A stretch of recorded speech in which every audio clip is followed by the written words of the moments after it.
Hi everyone, this is Ecuboot, and for today's videos, we're gonna be showing you all the features of the 271 engines on the C200 compressor from 2006 to 2010.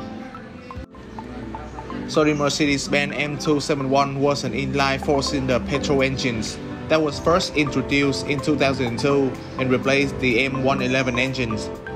Manufactured at the Mercedes-Benz plants in Stuttgart, Germany.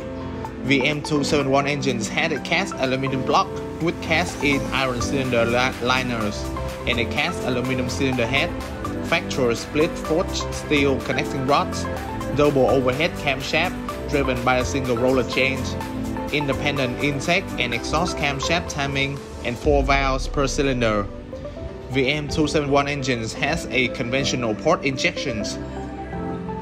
And beside all of that, this M271 engine also has some characteristic features such as the supercharger. Mercedes-Benz is usually using the turbocharger for all of their engines, but with this compressor engines, it's using the superchargers driven by the belt. According to the supercharger, it will have 2 throttles, a normal throttle on our intake and a special boost pressure control flap actuators.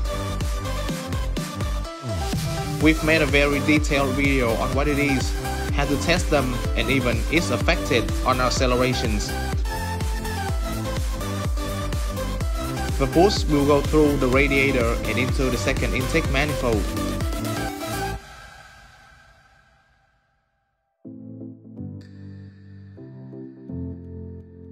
Then, these compressor engines will be monitored by this hot film mass airflow sensor, which is located after the air filter.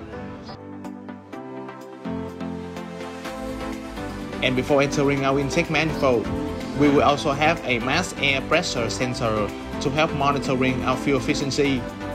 With that being said, we can see that this hot film air mass sensor is very crucial. If it malfunctions and therefore cannot output the exact amount of air mass, it will lead to the lean or rich air fuel mixture.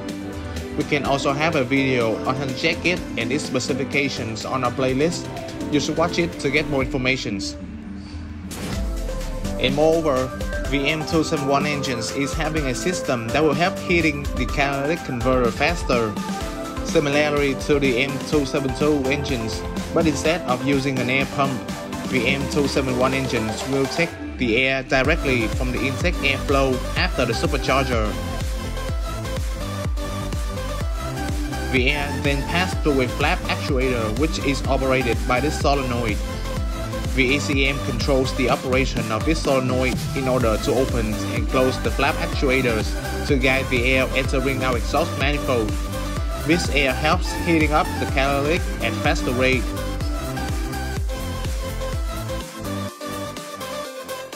Another thing is this M271 engine has conventional port injections. The spray pressure can be measured directly at this pipe with a specifications within 3 to 6 kilograms. This is our fuel line coming from the low pressure fuel pump into the rails.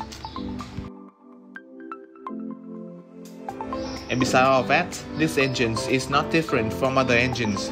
For example, this is the power steering pump for the hydraulic power steering, the coolant pump, and the generator, etc. So before checking out 2 throttles, let's take a look at the engine from front left. As you can see, the M16/6 is the throttle valve actuator, which every car will have it. But our main target is this M16/7, which is the boost pressure control flap actuator. So basically, the operation of these flap actuators is similar with the electronic throttle control. It alternately opens and closes the air flows into our intake manifold. When the boost pressure control flap is closed, the maximum boost pressure is made available to the engine. In full load operations, maximum boost pressure builds up. If the boost pressure control flap is opened, the boost pressure air is guided back through the recirculated air line to the compressor. The boost pressure control flap can be adjusted continuously from 0 to 90 degrees and can regulate the boost pressure over the recirculated air line. So that is how this flap actuator works. So that is all about the M271 engines from the C200 compressor. It still has some different features, but in general, it's kind of similar with other conventional engines. While watching these videos, if you have any questions, don't hesitate to reach us and we will help you as soon as possible. Till then, we hope you enjoyed today's videos. Thanks for watching and see you next time.